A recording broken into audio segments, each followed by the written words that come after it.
Michigan game? Yeah, well, she's at home and, you know, it starts in an hour, and so. So you can stay. Well, I may, because if you've ever sat through a Michigan game next to Danielle. No, but I have sat next to people who are. My sister has been, she went to Michigan. She was Albion College, because Albion, and then she went to Michigan. And so for the last 3 days, it's been blue and gold. Oh, yeah, oh, yeah. She just, came by my house with the blue and gold, and so. Her husband just looks at her and shakes his head. That's funny.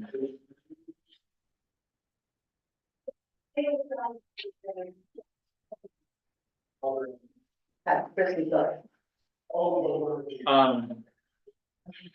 You couldn't even get near the tree because the nieces and nephews had so much, and every single one, it wasn't just that they would unwrap the package, they had to open up what was in there, play with it for about 2 minutes, and then move on to the next one. So by the end of the day, you know, it was like a battlefield of toys, and my brother-in-law, bless his heart, is trying to pick up every piece of wrapping paper as it's being opened. It's just like, dude, just give it up, just do it when it's done. So. But you know, when they start growing up, they're like, oh, mine is big now. They're not as much fun, and no, they are not. The youngest one, I think she's 9 years old. And, it's just, you know, they're just not. In the first place, they already told you what they want, so they know what they're gonna get. And, so I don't know. Well, but that happens like later in life too, because Danielle makes me tell her what I want.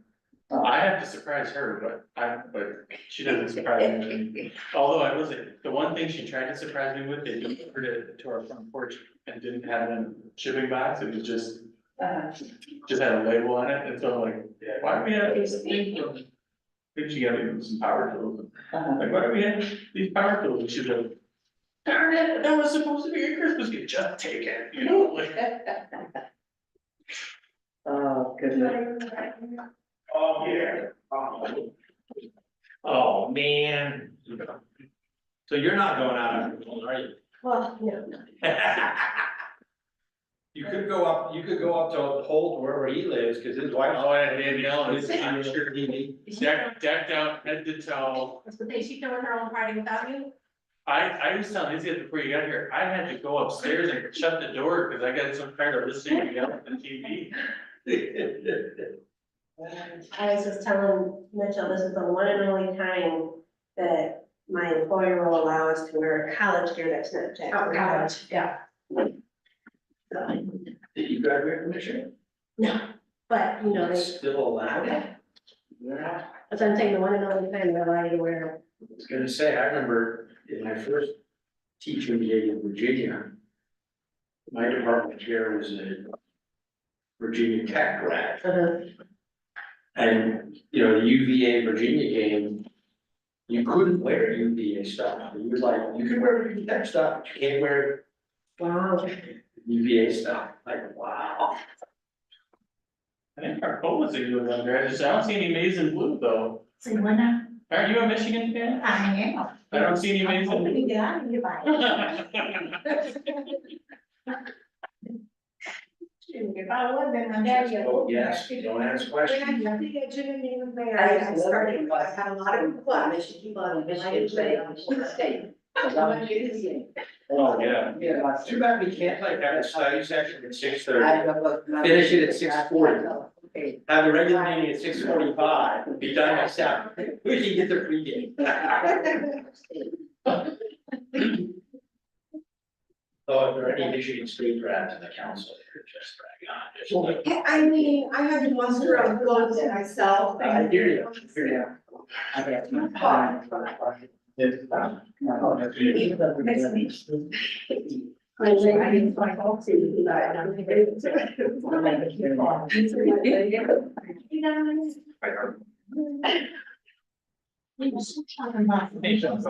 New Year, everyone. Yeah, you too. Yes. So do we send information? No, just on the way. Yeah, thank you, yeah. Sorry.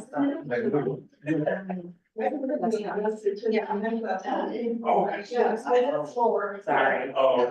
I did all the agendas, made sure everyone had new agendas, but forgot all about that. And you adding a fourth thing is kind of risky.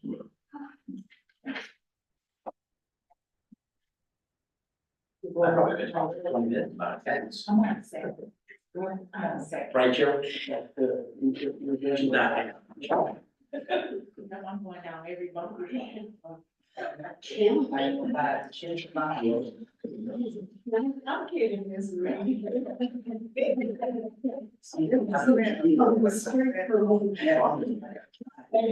Every bumpy road. Yeah, I just want to, now, and I feel right hand, in case I can get some dollars, and she said, yes, you come down there, bump the road. I don't even like that. He said he's not on video well.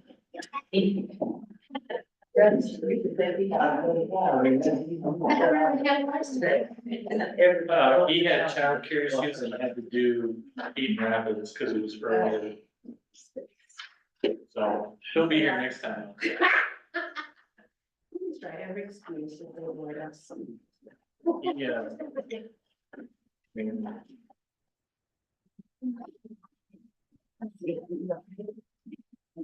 We're just waiting on Kaylee to get us the documentation for our last item, so we can discuss it.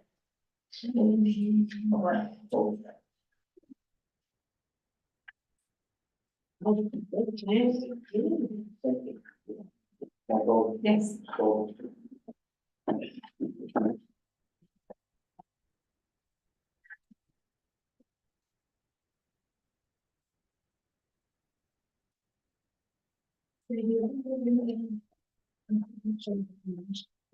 Thank you, you're welcome.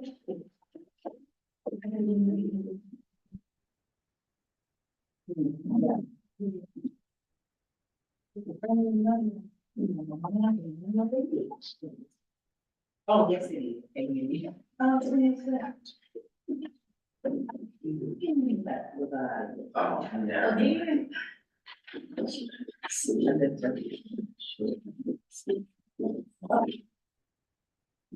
yeah. even. Everybody on? Everybody on? All right, I'll go ahead and call our study session to order at 6:32 p.m.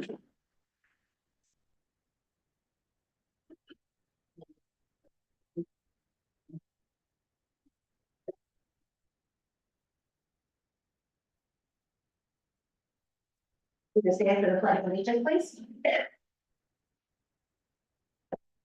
I pledge allegiance to the flag of the United States of America.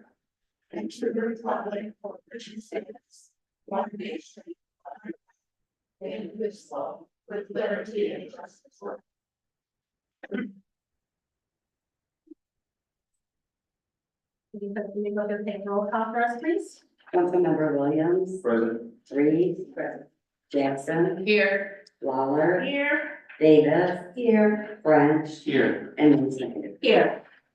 So our study session is to discuss items that we are going to be asked to vote on during our regular council meeting. Our first item will be to approve resolution 2024-01. This is a resolution, for the issuance of bond anticipation note. So it's sitting there, straight away, you're gonna give us no force.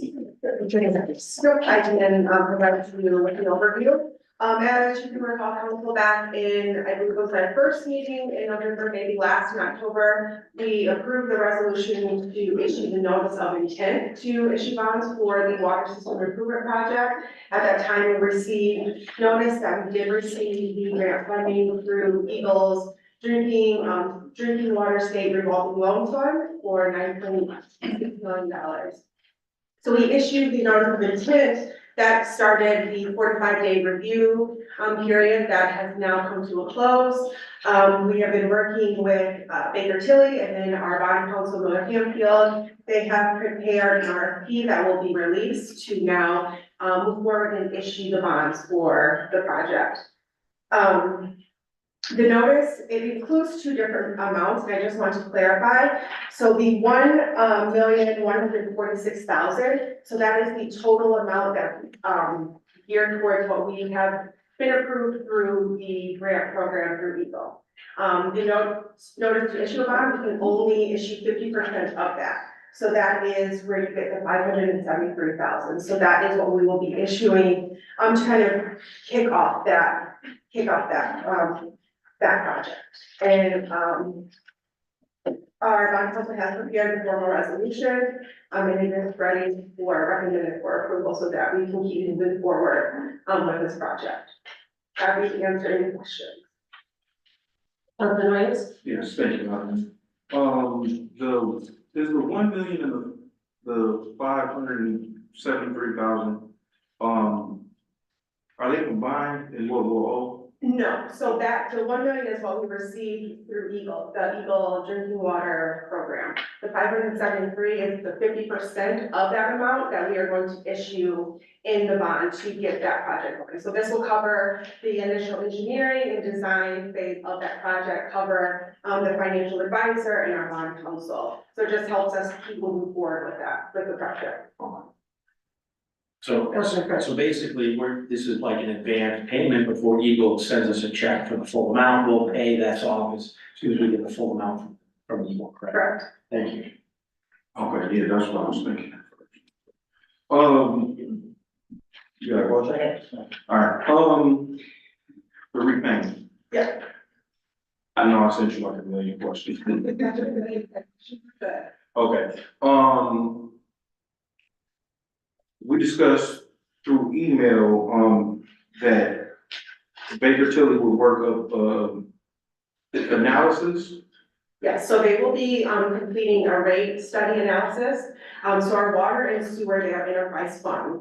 That means the fees that we charge for those services have to generate enough revenue to cover the day-to-day operational costs, capital improvement projects, and the ongoing maintenance. So the repayment of the bonds will flow through the water fund, which is required by law because it is an enterprise fund. Prior to moving forward with, the program through Eagle, we had a rate study completed a few years ago. That's what spurred the rate increase that was approved last year. That's what that recommendation came from that rate study.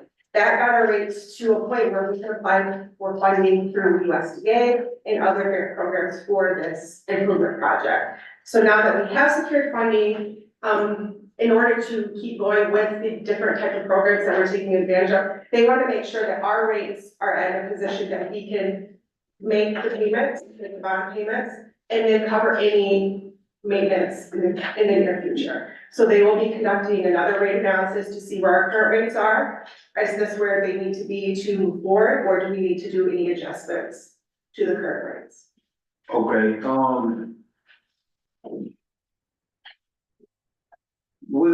without us having a current rate study, well, let's just say, looking at the budget, because I'm sure that's probably what you went off of. Does it look like we'd be able to pay it back without having to raise rates this year, or? So the increase that we did last year, that was a hefty increase. We, I believe it was like a 50% increase. That got us to a point where we can move forward to secure funding through USDA. So yes, our rates are a lot better than what they were. Prior to raising them last year, I don't believe they were raised since 2014. So it has been quite some time, almost 10 years since the last water rate increase. Usually you should be doing small incremental increases each year, so we don't get to a point where we were last year and we had to put such a burden at one time on our users. Okay. Yeah, Mayor Pro Tem Jackson. Yes, please tell me what the dollars is then, because I know, if it has to come with, wheel to raise, the water that's in, that's been rough, it really rough. I can't give you what that amount will be because they are in the process of completing that rate study. They will have it completed by April and intend to come and present that to council in May. However, before then, in Tampa with Baker Tilly, they will be attending a council meeting before the rate study is presented and completed, just to go over all of this for this project. The, bond information, just different components of the project, so that we all understand what we're getting into. So, I mean, but is there a chance that we can we have a little bit more discussion and some more information before making, I mean, because we put our names to what, $20 million? We are, Yeah, I'm saying, we did, but I'm saying, is there any way that we can still get more information? Because, you know, we're gonna have a problem with the town, saying, why you guys do this, that, we wanna make sure we're raising something for them that high. That is something we need to do as, can we hold up another? yeah, we're not talking about raising any rates at this point. So you've already approved us to move forward with the project through Eagle, so we've accepted to receive that grant amount. Given that we need to come up with the other 9.1 million to, complete the total $19 million project.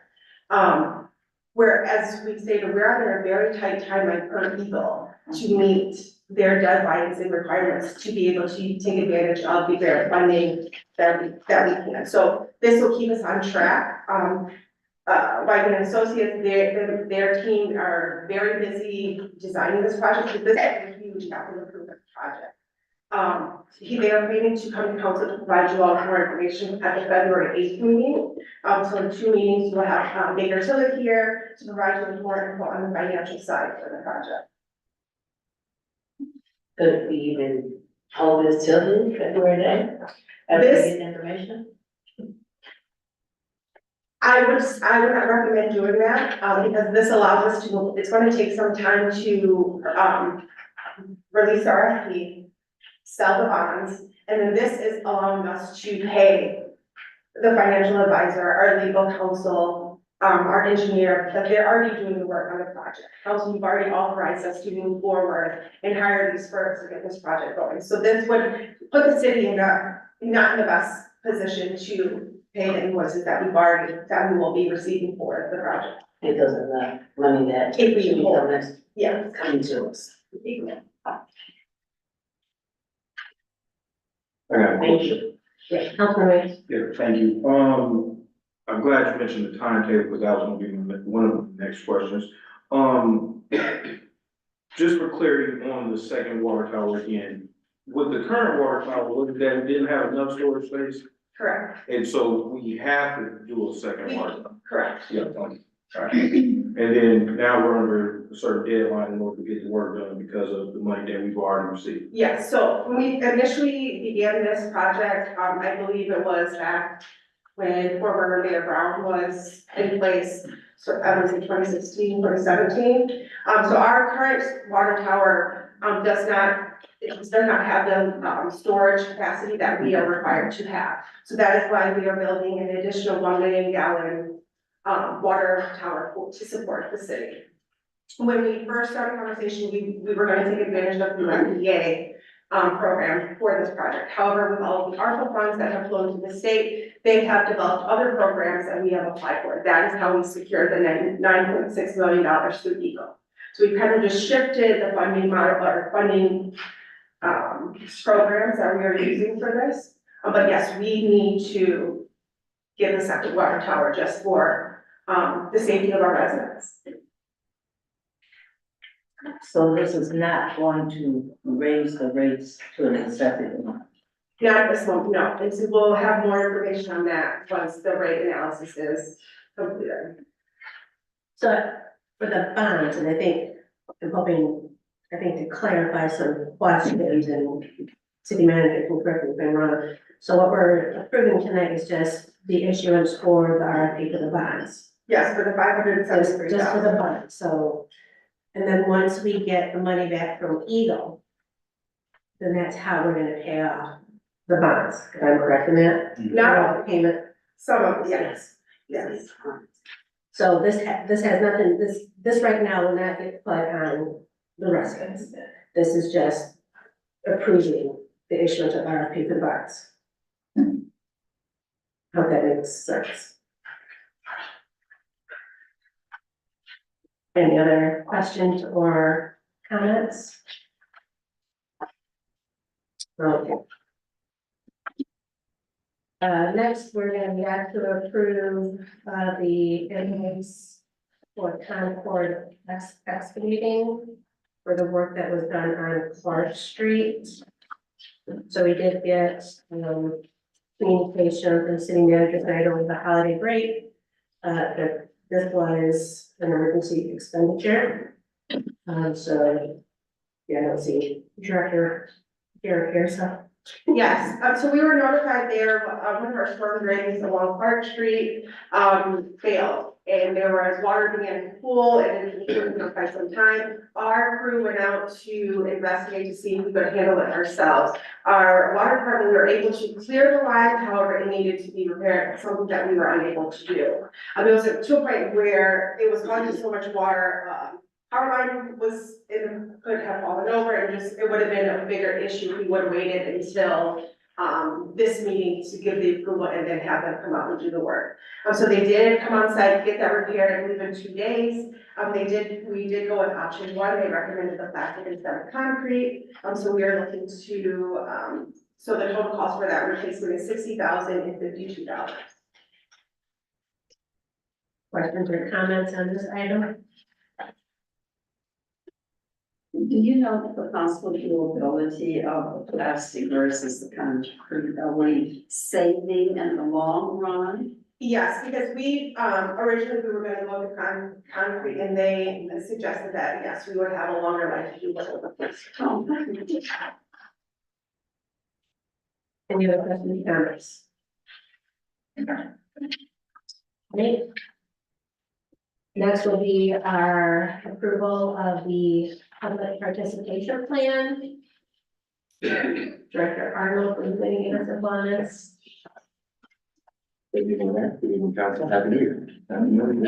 What you have in front of you is, long and the short of it, it's a compliance document for our CDBG applications, but it is replacing a previous document, this community engagement statement, which we adopted in August of 2017.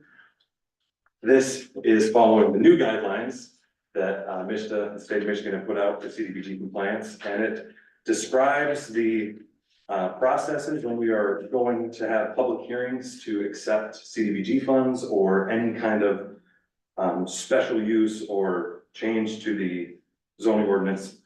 The goals and objectives of this participation plan are on the first page there, but the first one I think really encapsulates it. Solicit public participation in each phase of the master planning, zoning, and parks and recreation planning process. So this sets the guidelines and we are recommending approval. We had a draft from Cass City and Battle Creek, as well as the guide from My Place that MEDC had put out previously.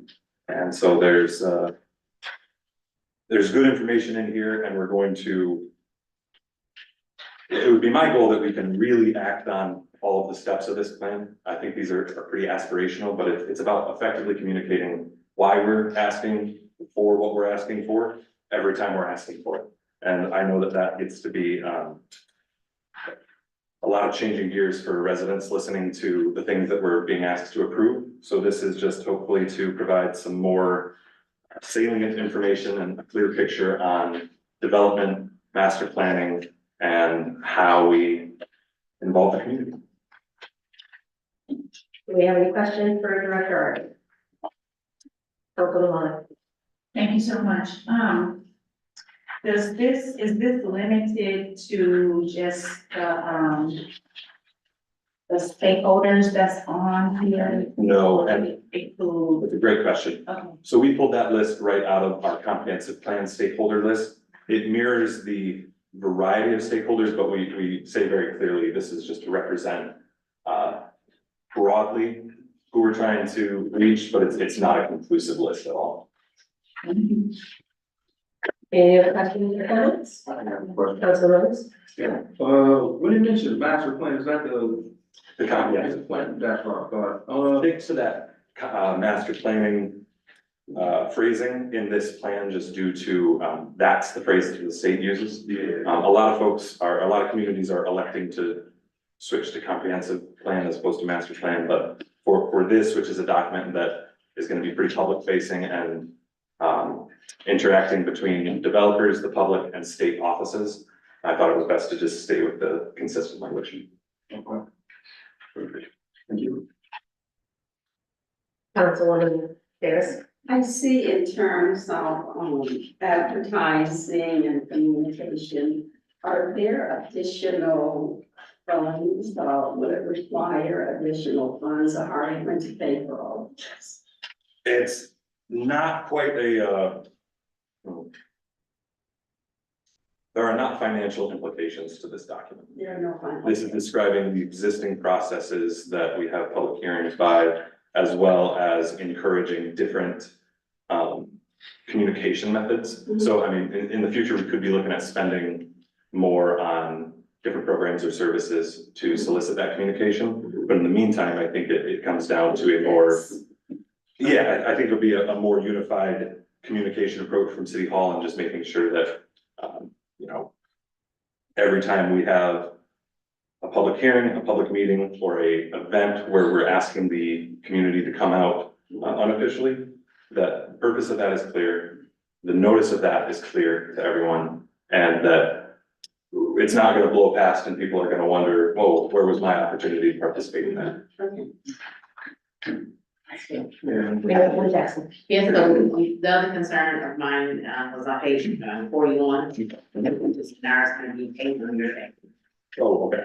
And it talks about there at the top of it, it says the city of Albion is dedicated to ensuring the public is notified and involved in its decision-making processes, and then it goes down and it talks about the common, announcement methods. So, couldn't that also say, but not limited to, because if someone didn't have any way to get any of this information to them, Yeah, even, holding some type of meeting in person, so that they can know as well, so all gas are covered. absolutely.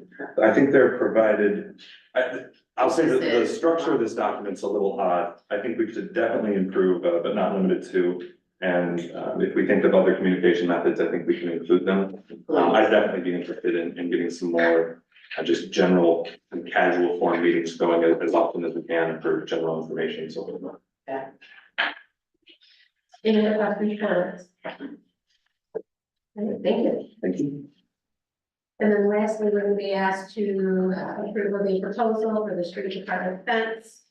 On your desktop, you have the drawings for the fence, the pricing, the signature, if you want to give us information on this is in the second. Yeah, so, there's, in the past few months, a lot of work has gone into improving the condition of our street department. With the expansion happening out of Walla Crossing, there are now homes that abut right up to, city property or the street department. Since that has happened, they've kind of made a dirt wall to kind of separate, the homes from the street department. However, that is not going to keep, let's say, children or anyone out from climbing over and going into the street department area and possibly hurting themselves or something else. So in working with Acting Director Garrett and Deputy Chief Kern, we've discussed putting a security fence around the perimeter of the street department. So this will, the quote that you have, it will include a privacy, on one side, it will be a privacy fence, the one that abuts up to the neighborhood, the Walla Crossing, and then there will be barbed wire up at the top, and then the fence will go around the entire perimeter of the street department. There will be 2 new gate entrances installed. Deputy Chief Kern, he did go and receive 3 different quotes. This, before you from Fenceman Company is the cheapest of the 3. We're looking for a total cost of $60,000. We received one for $63,000 and then one for $65,000. So this is the lowest bid that we received. They are currently doing a large job in Marshall. However, they will be able to get to us within the next few weeks. They do require a $36,000 deposit to get the materials and supplies, and then we will pay the remaining balance of it before completion. So we are recommending to move forward with this project just to protect the residents who live in that neighborhood and any potential liability to the city. Councilor Williams. Yes, did you mention that it was already budgeted? This was not, but we've been working with Finance, Director Clark, so this will come out of 2024 budget, so he will be bringing forward an amendment to council to cover this. Perfect. Thank you. So much. Will there be any, security cameras for, vandalism? Yes, there will. Vandalism and theft. Any other questions or comments? Have we had problems previously? You know, Yes, and just with now that we have the neighborhood of homes that are right next to it, I think it just kind of provides them with level of protection and just makes it a little more pleasant to look at, so they don't have to look over and see our garage and all of our equipment, so they will receive that privacy fence to protect them and their family and then the city as well. Member Tom Jackson. Yeah, I find it funny though, but why they decide to 60% on us versus 50%? You know what I'm saying? I was like, okay, why? One of the same if it's approved at all. All right, given the time, I'm gonna open this up to public comments. If there's anybody in the gallery that would like to stand and address council, yep, just come forward, give us your name, address, and 3 minutes is yours. Good evening, my name is Ryan Raymond, I live at 502 Wild Street. On New Year's Eve, there were shots fired. It wasn't just a couple, it went on for about 12 minutes. I could hear it first to the north of my home, then to the east, it kind of went back and forth. I called 911 to report it. The woman who I spoke with was very calm, but she seemed unaffected, like it was not news to her, like it was a common occurrence. And that bothers me. I moved into my home in February, and I know it's not exactly the best neighborhood, but when I expected a little more police support. Now I understand she said it was dangerous for them to go out, but if she was aware that this is the kind of thing that could happen, I think there should be more preventative measures taken. If they're firing shots straight up into the air, it is, first off, it's illegal to fire within a residential area, I'm pretty sure. If not, that should be something that should be addressed by this council. It's also dangerous because a bullet that goes up will come down. A pistol round will only travel about a mile into the air before it starts to come down, and depending on the wind direction and the velocity and the caliber of the weapon, it could travel up to 2 miles away from where it was fired. So a shot fired on West Broadwell could come down on South Superior Street. Types of things that we can do to prevent this in the future. First off, educating the public and letting them know that once a bullet leaves the gun, it doesn't just disappear. It does come down. And if we know that this is something that could potentially occur, maybe have a stronger police presence ahead of time. I'm a combat vet, and I am not diagnosed with PTSD, but when the shots fired, my first concern was getting my family to safety and making sure that our home was not a target. I did not know that they were shooting it into the air first, because like I say, it was coming from this way and then that, and as far as I knew, they were firing at each other. So, and I bring this to you in hopes that something can be done to prevent this or minimize it at least in the future. Thank you for hearing me. Would anybody else like to stand and address council?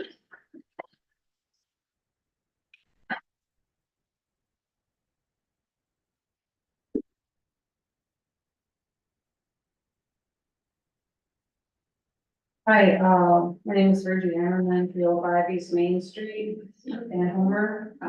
And council, thank you for having me here. I just wanted to, ask a couple questions on items A, the bond question.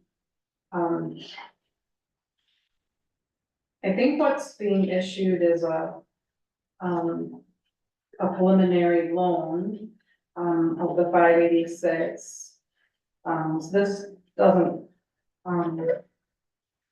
so anyway, I think what I have a question on is the total project price, because I remembered that we had covered that in a previous meeting, and so I went back and found the total project is 19.2 million, but then there's another 3.9 of unfunded costs, so it makes it look like the project is total of 23.1.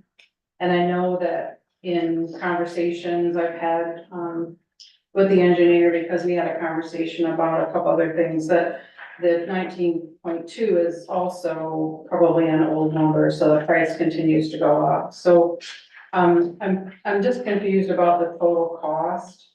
And then I'm confused about the 45 days from the publication for the referendum, because I found it in the December 7th Albion recorder, and so there hasn't been 45 days since December 7th, so maybe it was posted before that, but you know, for someone looking at the December 7th recorder, you might think you still have 45 days, so and I know that that means that, you know, if no one files a petition, then there doesn't go on the ballot, so I just, maybe I just not been following, of course, I was, you know, kind of out of service for a while, but I just don't think I quite understand the total cost of the project and then, you know, the total bonds, so if there's only 9.6 coming in plus the loan and the project's over 20 million, then the bonds have to be more like 12, which is like what the paper said.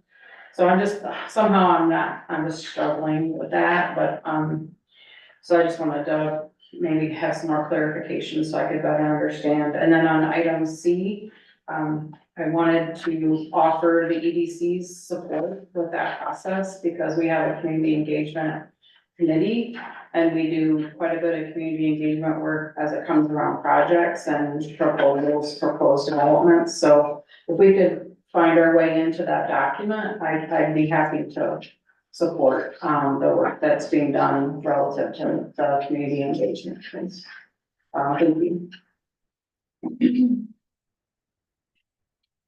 Anyone else like to stand and address council? Do I have a motion to support? All in favor, say aye. Aye. Meeting adjourned 7:02 PM. Yep. And